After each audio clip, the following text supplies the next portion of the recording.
Greetings, this is Randall Barnes, a senior media studies major here at Fort Valley State University's Pettigrew Center with the new Fort Valley State University Chief of Police, Miss Anita Allen. Miss Allen, how you doing today? I'm well, thank you. I want to say first, congratulations for getting this position. And can you tell us a little bit about yourself?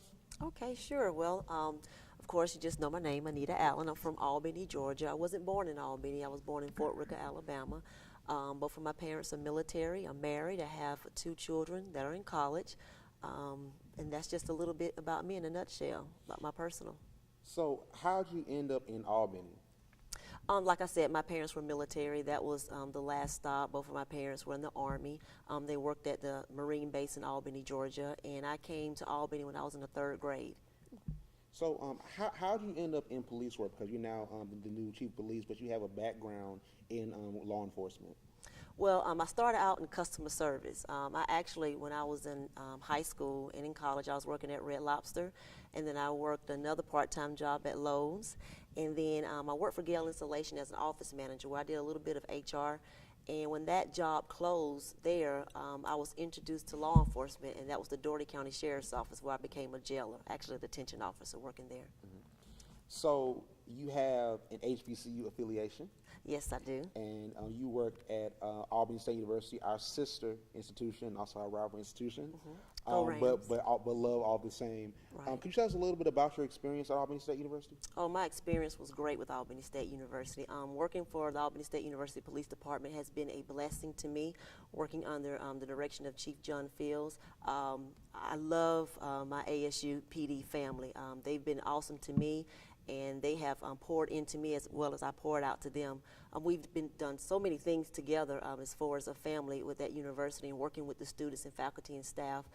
We've created programs throughout the time I've been there, building morale, mentoring students, just being involved, and also being involved with the community and local law enforcement agencies while I was there. You have a background as a sexual assault investigator. So could you tell us a little bit about that? Yes, working as a sexual assault investigator is a very interesting and very soft topic. And what I mean by that is you have to be very engaged when it comes down to the cases and making sure you're working the cases correctly. That goes for the victim or the suspect.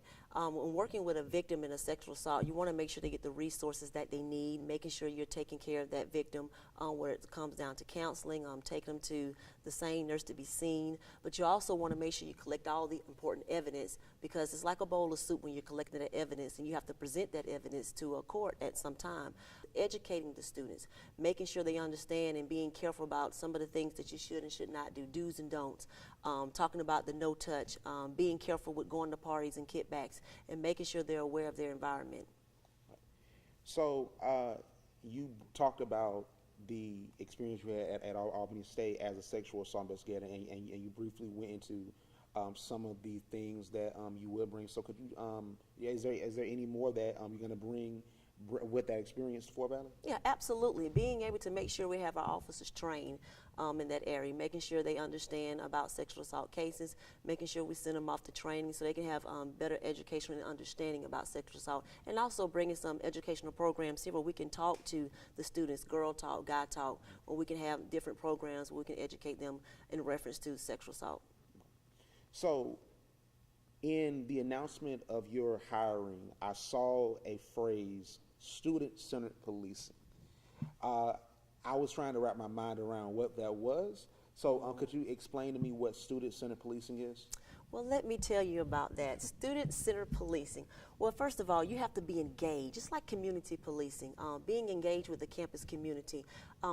Just gathering programs, creating programs to get students involved, not only students but faculty and staff as well. But you can also invite people from the outside in. Just community policing, walking around, giving good customer service, seeing officers doing building checks, just going around speaking, and just creating things, creating activities to be involved. We want officers to also be involved with the students, as well as students being involved with officers. And I have my answer now. So the big question, you have all these different duties as the chief of police, but the biggest question is, how are you going to keep us safe? So I want to pose that question to you. how are you going to keep us safe here at Fort Valley State University in your tenure? Okay, again, it goes back to making sure the department, our police department, is educated on doing those things, making sure we're doing our rounds, checking the campus, doing security checks, just making sure we're engaged and know what's going on, if there's anything that needs to be corrected or fixed. But the most important thing, that is the most important thing, keeping the campus safe, but you got to make sure we have the educational and the training piece to make sure our officers have that so we can maintain that safety here. So one thing that is big among students is transparency and communication, and you talked about it when you talked about the experience that you're going to be bringing from Albany State in your past experience as a sexual assault investigator, and also what you plan to do as the chief, but it's just really a big thing. So could you talk to us a little bit about how you're going to bring transparency to the university for the police department? One important thing with transparency, letting people know what we do, why we do it. Be open and honest and explain to them. Let them know how we operate, why we make certain decisions the way that we do it, and explain that to the students. Students would like to know that. They want to know, well, why did y'all make the decision to do such and such? Well, explain it to them. Have an open door where they can come in and we can talk about that. Having open communication, that is the key, I think. It's coming out of transparency, and with the faculty and student, and then with the police department. Definitely. Now, this is a question that is important because of what we saw at Howard University and also other universities about student protesting. So, what is your view on student protesting? Well, you have that right. A student has that right of freedom of speech. As long as the student is not being disruptive or causing any incidents or a riot or anything like that, and doing it in order and decency and order, and doing it in the appropriate places that are designed for them to do it, you have that right to do so. Amazing. So I wanted to ask you about mentoring, because we have criminal justice majors that aspire to one day be in the position that you're now in, and they aspire to be criminal investigators, sexual assault investigators, police officers, and even chief of police at other places and even cities. So as far as mentoring, what's your view on mentoring, and how could you bring that to Fort Valley in your experience? One of the things that I did when I was with Albany State was called Ethics in Law Enforcement, and it was a training with high school and some college students where they came in and we had a PowerPoint teaching them how to start now, because you actually have to start now when you want to go into this field with good ethics, morale. You have to make sure you have integrity, good character, and those things start right now. So you learn how to do people skills, do's and don'ts. When you're getting ready to come into law enforcement, you have to be able to set aside some of the things that you used to do that you can't do anymore. What I mean by that is, your mindset has to change, because now you're working under an oath and you're dealing with the law, and you have to make sure you uphold that law. So you have to lead by example, and some of those things that I was teaching and talking to some of the students about, you have to make sure you carry yourself in a certain way. If you want to grow in this profession, you have to be professional at all times. So that comes with going to school, going to work on time, being to class on time, the way you dress, be appropriate, how you speak and address other people, respecting others. So all that plays a part in your law enforcement career. So it actually starts now. So in the transparency question, you talked about how being transparent, being open, and openly communicating. So how do you envision the police department at Fort Valley State working with the students? Okay.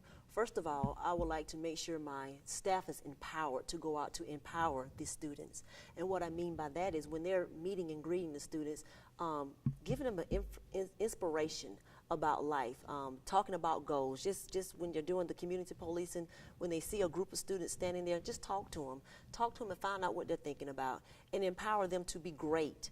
Talk about some of their goals that they may have, that they may be open to, and it may be an idea that they may think to somebody else that, but when they talk to us, we encourage them to say, you might want to try that. And if they have some issues where they felt that there were some challenges where they failed in a certain goal, well, get back up and stand and try it again. So empowering the staff to go out to empower the students. Here at Fort Valley State University, our creed is that we are a family institution. And in a family, there sometimes we have to look after our other family members and tell them what's right and tell them what's wrong. So in your tenure as the chief of police, how are you going to help students and allow us to become complicit and also involved in student-centered policing as a family?